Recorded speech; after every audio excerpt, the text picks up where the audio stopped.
pourquoi l'Église jette-t-elle le regard à l'endroit des antivaleurs? Parce que je crois dans notre émission précédente, nous avons défini les antivaleurs comme étant les péchés selon le langage de la Bible. Alors le péché, c'est quoi? Le péché, c'est le mal, tout simplement. Ainsi, l'Église, dans sa mission divine que le Seigneur lui a confiée, combat le mal sous toutes ses formes. Alors, si on renonce à combattre les antivaleurs, c'est qu'on renonce à combattre le mal. Or, l'Église est la championne en ce qui concerne les combats contre le mal sur cette terre, la mission que Dieu lui a confiée. La justice, selon la Bible, j'ai déjà dit que Dieu, il est le premier législateur sur cette terre. C'est Dieu qui a édicté en premier des lois pour le bon fonctionnement de la société humaine sur cette terre. Dieu étant le roi de justice, a montré aux hommes, a édicté aussi des lois pour régir le bon fonctionnement de la société humaine. D'abord, la justice. Comment peut-on la définir? La justice, c'est une institution qui veille au respect des lois et des droits des hommes dans une société. Et quand on parle de justice, on parle aussi des droits. Et les droits, c'est quoi? C'est l'ensemble de règles qui régissent la conduite de l'homme dans une société, ses rapports avec ses semblables. Lorsque il n'y a pas de respect de tous ces droits, il y a l'anarchie qui s'installe parmi les hommes. Et quand il y a l'anarchie, la société humaine se trouve entravée dans sa marche vers l'amélioration du bien-être de chacun des êtres humains. Et c'est pour cela la justice a prouvé avec efficacité depuis la nuit des temps que sans la justice, les hommes ne peuvent jamais évoluer ni mener une vie paisible. Et l'histoire est là pour nous le prouver, parce que l'histoire des grandes civilisations que nous avons étudiées, vous et moi, cette histoire nous a montré que les grandes civilisations que nous apprécions, comme la civilisation grecque, a été inspirée par une grande justice. Nous n'avons qu'à lire, par exemple, le prophète, pas le prophète plutôt, mais le philosophe Platon, dans La République, il parle, il martèle, il fait l'apologie de la justice. Et il montre là-dedans que sans la justice, aucune cité, aucune nation ne peut évoluer. Et tous, même Aristote, ils en parlent, tous ces philosophes en parlaient. Ils ont parlé de cela bien même avant que Jésus-Christ ne soit né sur la terre. Donc, c'est combien vous dire que la justice est les dorsales de toute organisation humaine sur cette terre. Parce que par la justice, on pacifie les régions, on met les gens ensemble et les juges, dans son impartialité, garantit aussi le bon fonctionnement de la justice. Et quand il y a la justice, il y a moyen qu'il y ait la paix sur la terre et parmi les hommes. On ne peut pas dire que quand est-ce que la justice de Dieu intervient, parce que, voyez-vous, la justice de Dieu est déjà là. Je vais donner un exemple. Dans le livre de Romains, au chapitre 13, verset 4, je crois, là, il est dit que le magistrat est serviteur de Dieu pour notre bien. Donc, il porte l'épée pour punir ceux qui font le mal et pour venger ceux qui sont victimes. Alors, vous voyez qu'un magistrat, on le qualifie de serviteur de Dieu. Quand un magistrat est déjà considéré dans la Bible comme étant au service de Dieu, ça signifie qu'il doit faire son travail, connaître que je suis mandaté par Dieu pour punir ceux qui font le mal. Mais lorsque le magistrat, que Dieu considère comme étant à son service, il ne punit pas ceux qui font le mal. Il y a un laxisme qui s'installe. Parce qu'une justice laxiste ne favorise pas à la pacification de la société humaine. Le laxisme a conduit à l'écroulement des grandes sociétés. Parce qu'il y a des criminels qui sont dans la récidive, mais qui sont parfois relâchés. Pourquoi? Parce qu'il n'y a pas la sévérité dans l'exercice de la justice. Donc la justice ne doit pas être laxiste. Je vais donner un exemple. Dans notre pays, depuis l'indépendance, jusqu'à présent, on n'a jamais construit de prisons. Les prisons qui sont là sont des prisons laissées par les Belges. Mais pour un pays émergent qui veut vraiment combattre les antivaleurs, le premier son de cloche qu'il fallait donner, c'était d'abord de bâtir même un grand pénitencier.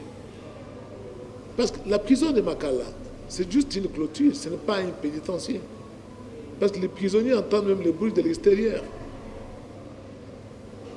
Moi, je proposerais par exemple, nous avons des îles sur le fleuve Congo. On doit y mettre des pénitenciers. Comme ça, ça va dissuader à beaucoup de gens qui commettent des crimes de ne pas continuer sur cette voie. Ceux qui sont à la base de beaucoup d'antivaleurs. Parce qu'une justice laxiste favorise les antivaleurs. Les vols sont en hausse, les fraudes sont en hausse, les meurtres sont en hausse, parce qu'on peut arrêter les gens aujourd'hui. Parce que la prison, les gens voient la prison comme un lieu satanique, mais la prison joue un rôle de premier plan dans une société humaine. Parce que la prison doit servir d'isolement aux éléments dangereux de la société. Et il faut incarcérer ces gens-là. Mais quand on incarcère les gens, quelques temps après, ils sont relâchés. On le voit dans la vie sociale, on les croise sur les chemins. Ça montre qu'il y a un laxisme. Pour qu'il y ait vraiment une justice forte, équitable, qui sécurise tout le monde, il faut aussi que les lieux de détention soient des lieux sécurisés, des lieux sûrs. Et quand on y va pas seulement pour être corrigé, subir un châtiment, il faut aussi rééduquer pour adapter les gens à la réinsertion plutôt de la vie sociale. Donc c'est pourquoi il y a des gens qui peuvent aller en prison. Nous avons vu par exemple dans d'autres pays, les prisonniers qui ont été en prison sont sortis de la prison avec des diplômes, avec des thèses de doctorat. Pourquoi chez nous on ne peut pas le faire? Parce que ce secteur de la justice n'est pas encore au beau fixe pour que ça puisse aider vraiment notre pays et favoriser aussi l'épanouissement. J'ai bien dit de justice, que la justice est une échine dorsale de toute une administration, de tout un État, de n'importe quel État dans le monde. Parce que là-dedans, il y a les différents secteurs de droit. Il y a les droits miniers, il y a les droits de l'homme, il y a les droits de la femme, il y a les droits économiques, il y a le droit médical, il y a les droits du travail, il y a toutes sortes de droits.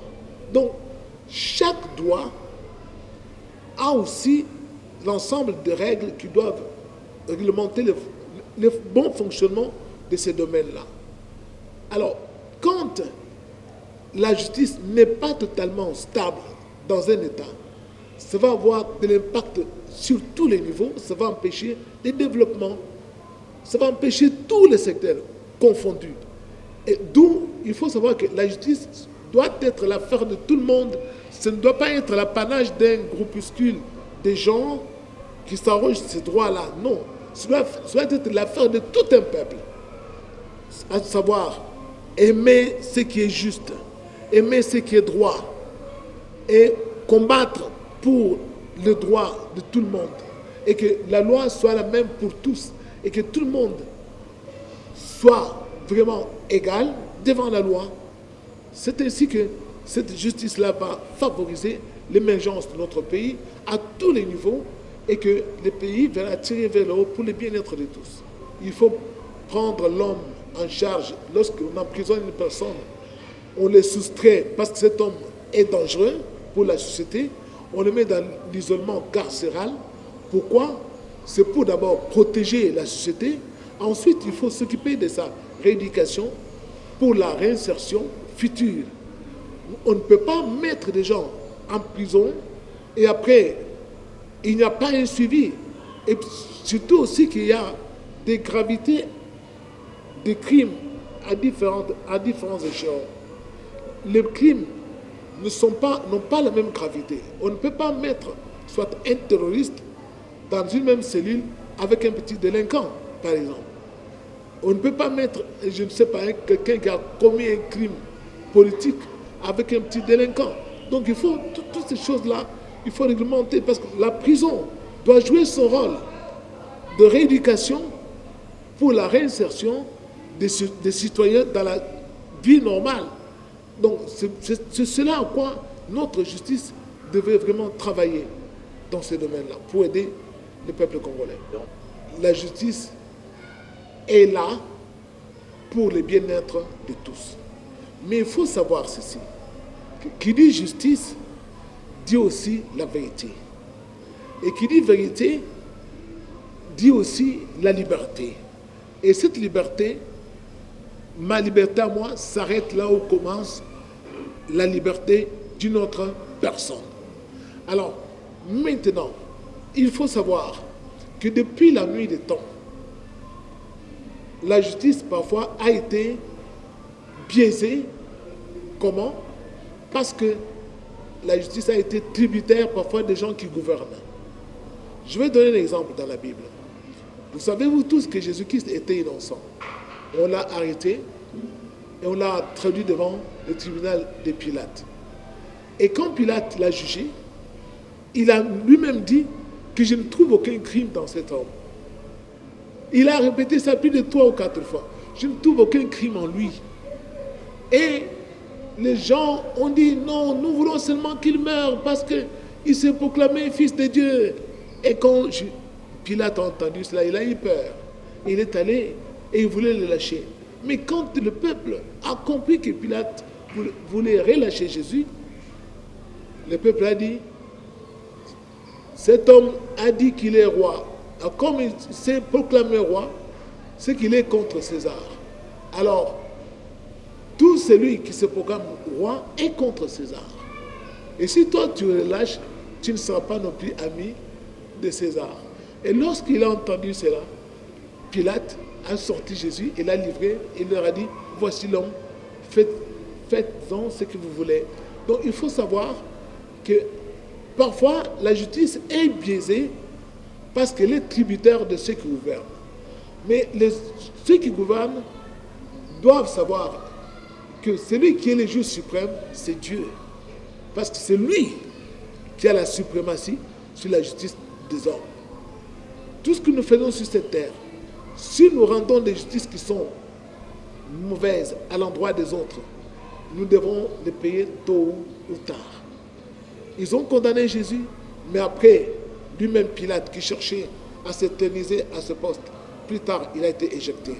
Donc il faut savoir que quand nous défendons une cause juste, le Seigneur pourra nous maintenir à nos postes, vaille que vaille, au lieu d'être tributaires de ceux qui gouvernent. Parce que c'est souvent cela qui fait que la justice ne soit pas la même pour tous.